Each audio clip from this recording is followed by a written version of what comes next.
नमस्ते दोस्तों, स्वागत है आपका शो अनोखी बातें पर।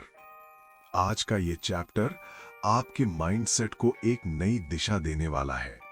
तो चलिए शुरू करते हैं। क्या आप जानते हैं कि आपकी सबसे बड़ी कमजोरी क्या है?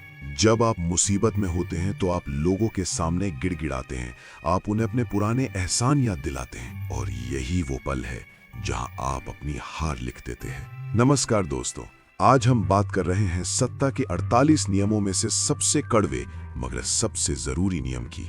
Law number 13। दुनिया भावनाओं से नहीं, फायदों से चलती है। अगर किसी से मदद चाहिए तो उसकी दया की भीख मत मांगिए, उसके लालच को जगाइए, क्योंकि एहसान याद दिलाने वाला इंसान बोझ लगता है, लेकिन फायदा दिखाने वाला इंसान एक अपॉर्चुनिटी लगता है। अगर आप अपनी लाइफ में एक मास्टर मैनिपुलेटर बनना चाहते हैं तो इस ऑडियो को आखिर तक सुनिए। एक पुराना किस्सा है। एक किसान के बगीचे में एक सेब का पेड़ था। बूढ़ा पेड़, न फल देता था न छाया, बस चिड़ियों और टिड्डों का बसेरा था। किसान ने कुल्हाड़ी उठाई और पेड़ की जड़ों पर जोर से वार किया। चिड़ियां रोईं, टिड्डे चिल्लाए, हमें मत उजाड़ो, हम तुम्हारे लिए गाना गाएंगे, तुम्हारा काम आसान कर देंगे। लेकिन किसान ने उनकी बात नहीं सुनी। दया उसे कोई फर्क नहीं पड़ा। उसने दूसरा और तीसरा वार भी कर दिया, लेकिन जैसे ही कुल्हाड़ी पेड़ के खोखले तने में धसी, उसे वहां हनी का पूरा छत्ता मिला। किसान ने शहद चखा और तुरंत अपनी कुल्हाड़ी नीचे फेंक दी। अब वो पेड़ उसके लिए सेक्रेड हो गया। क्यों? क्योंकि अब उस पेड़ में उसका सेल्फ इंटरेस्ट था। और तभी कहानी बदल जाती है। 14वीं सदी का इटली।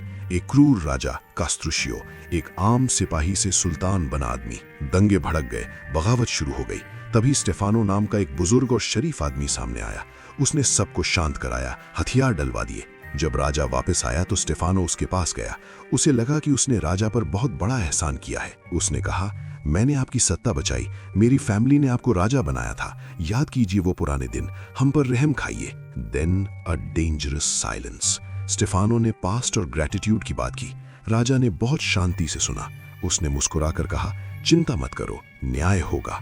उस शाम पूरी फैमिली को दावत पर बुलाया गया और वहीं सबको काल कोठरी में डालकर मार दिया गया। राजा ने पुराने दोस्त को नहीं मारा, उसने एक नए दुश्मन को खत्म किया था। क्या आप भी लोगों को पुराने एहसान याद दिलाते हैं? कमेंट्स में बताइए, क्या कभी इसका फायदा हुआ? यहाँ गौर करने वाली बात यह है, यही वो जगह है जहां लोग हार जाते हैं। Gratitude is a burden. लोग एहसान उतारना नहीं चाहते, वो एहसान को भूलना चाहते हैं। Self interest is the strongest cord. दया की रस्सी कमजोर होती है, पहले झटके में टूट जाती है। समझदार आदमी कभी पीछे मुड़कर नहीं देखता।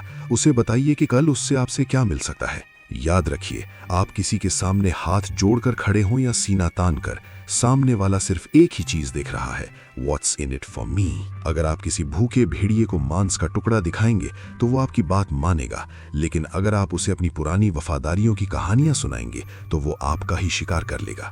मदद मांगते समय बेचारे मत बनिए, एक पार्टनर बनिए। दिखाइए कि आपको ऊपर उठाने में उनका कितना बड़ा फायदा है। पावर की भाषा सीखिए, वरना दुनिया आपको कुचल कर निकल जाएगी। अगर ये सबक आपके दिल को छुआ है तो इसे अभी शेयर करें। मिलते हैं अगले पावरफुल नियम के साथ।